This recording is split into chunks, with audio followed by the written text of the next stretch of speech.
kanan. Kalau kepalanya dipegang sebelah kiri, otomatis telinga sebelah kanan, itulah dia diazankan. Kalimat yang pertama masuk ke telinganya adalah asyhadu alla ilaha illallah. Dan kalimat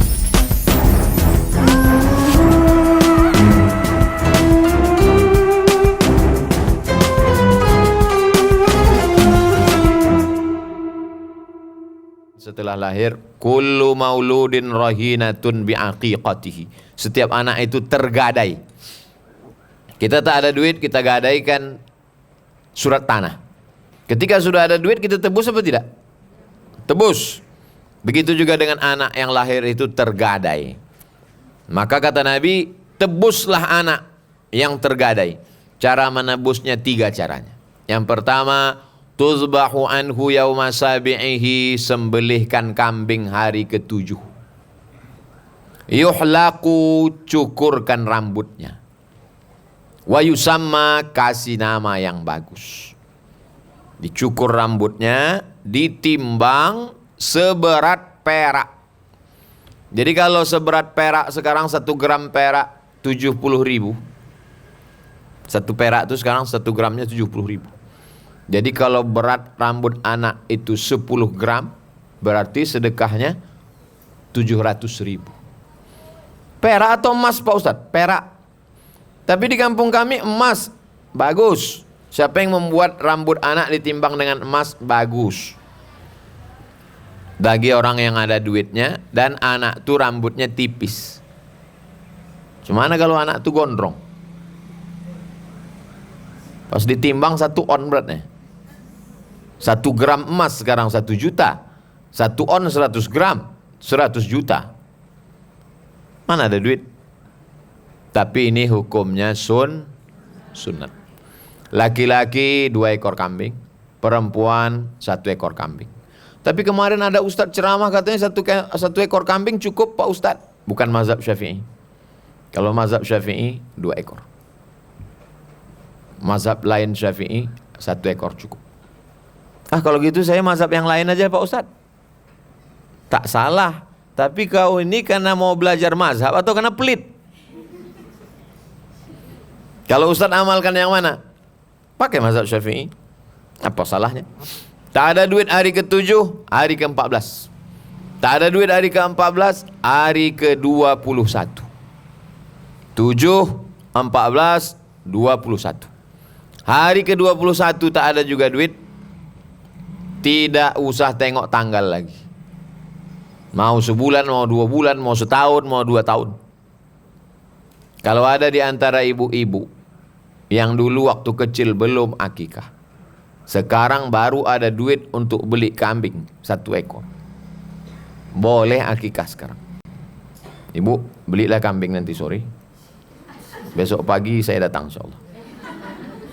Tapi akikah saja. Jangan minta diayun pakai marhaban.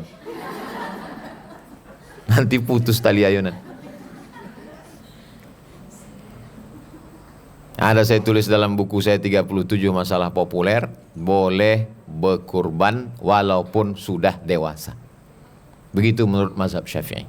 Kata Imam An-Nawawi dalam kitab Al-Majmu' Syarah Muhadzab, boleh berakikah walaupun sudah dewasa. Begitulah Islam mengajarkan.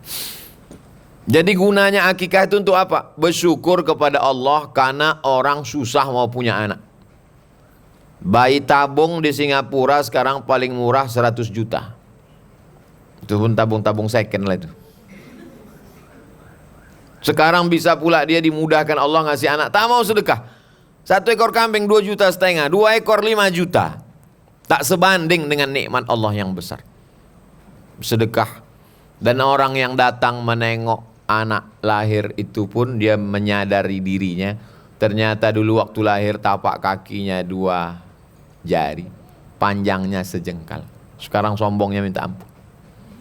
Kalau ada tetangga ibu sombong, kasih tahu sama dia, tapak kaki kau dulu 2 jari, panjang kau sejengkal. Sekarang kau sombongnya minta ampun.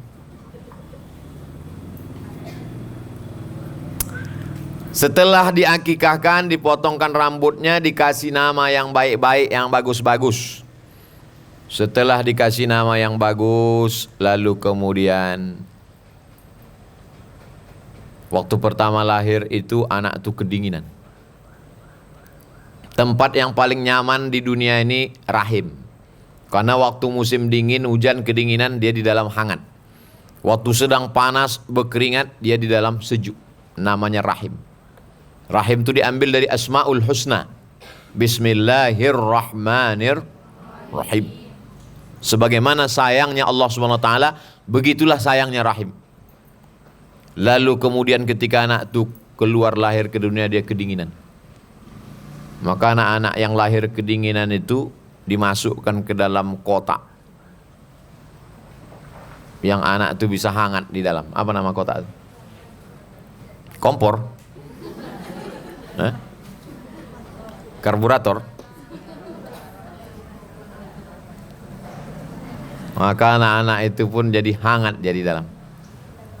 Ibu kalau kedinginan minum teh, minum kopi, minum susu hangat, minum air jahe, bandrek.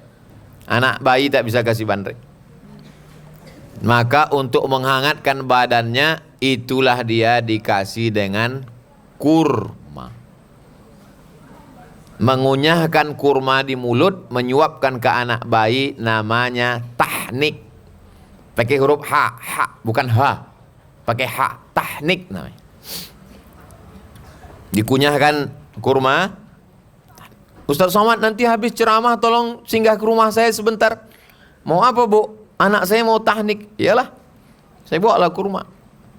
Bayangan saya anak ini nanti digendong di rumah. Tengok udah kelas 2 SD. Apalah ibu nih. Tapi anak ini udah besar, tak apa-apalah Pak Ustaz, ngambil barokah. Iyalah, tak apa-apa. Dikunyahkan kurma, setelah kunyah disuapkan pakai kelingking karena mulutnya masih kecil, diambilkan, disuapkan. Kenapa dikunyahkan? Karena bayi itu tak bisa mengunyah, masih kecil.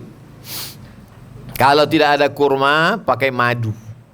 Disuapkan madu ke mulutnya. Lalu kemudian urutannya terserah. Mau kurma dulu baru azan, bagus. Atau azan dulu kurma, terserah. Dipegang kepalanya sebelah kiri, diazankan ke telinganya sebelah kanan. Kalau kepalanya dipegang sebelah kiri, otomatis telinga sebelah kanan, itulah dia diazankan. Kalimat yang pertama masuk ke telinganya adalah asyhadu alla ilaha illallah. Dan kalimat nanti yang terakhir waktu kita mau mati dibisikkan ke telinga juga la ilaha illallah. Namanya talqin. Orang yang mau mati itu bisikkan telinganya sebelah kanan la ilaha illallah. Ibu nanti kalau ibu tengok suami ibu sakit keras mau meninggal, bisikkan, jangan sampai lupa. Ini banyak istri-istrinya sekarang kalau suaminya sakit lupa. Asik. Datang anaknya tanya, "Mak mau kemana?" Bisikkan ayah. "Enggak, aku mau nyari surat tanah mana," gitu. Bisikkan ke telinganya. La ilaha illallah ke telinga kanan. Besok kalau bapak tu tak solat subuh, bisikkanlah. Jam 5 lewat 20 tak juga. "Abang, bang, lah apanya kau ni," katanya. "Ku sangka abang udah mau mati," bilang.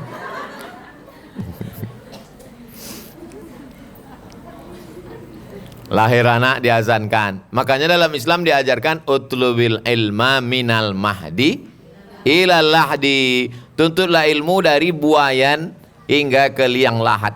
Maksudnya buayan itu, itulah anak yang sedang dibuai itu, dibuai. Orang Melayu nyebutnya buai atau ayunan. Dibisikkan, lalu kemudian sampai mau ke liang lahat pun juga tetap dibisikkan talqin la ilaha illallah. Lahirnya diazankan, dikasih kurma, diakikahkan hari ke-7. Setelah itu berikutnya adalah mengajarkan pendidikan agama. TK Quran Az-Zahra. Jadi di sini ibu-ibu dari mulai anak kecil dididik Quran sini. Pagi ibu antar anak ibu kemari. Habis maghrib Ada ibu-ibu yang anaknya pagi masuk TK sini. Pagi ngantar anak. Maghrib antar. Habis asar emaknya pulang. Jadi di sini semuanya ada. Tidak ada alasan nanti di hadapan Allah Subhanahu wa taala, kenapa anak kau tak pandai mengaji? Karena tak ada tempat kami guru mengaji. Ada. Ustazah asal habis maghrib duduk di sini. Kenapa kau tak mengaji? Mahal bayaran mengaji 500.000. Tak ada. Tak ada dikutip orang mengaji di sini. Bebas. Datanglah, bawa anak-anak mengaji. Kenapa istri kau tak pengajian? Karena ada tempat mengaji. Ada. Habis asar ibu-ibu. Malam anak SD, anak SMP mengaji. Bebas. Ibu-ibu pun kalau mau mengaji malam boleh datang. Tak ada ditulis dilarang. Ibu-ibu dilarang masuk. Tak ada. Tak ada. Bebas. Tidak ada alasan orang di daerah pesantren Az-Zahra ini tak pandai membaca Quran. Sehingga nanti saya tidak dituntut di hadapan Allah Subhanahu wa taala. La tus'alunna yauma idzin anin na'im. Abdul Somad, kau kenapa cuma ceramah aja?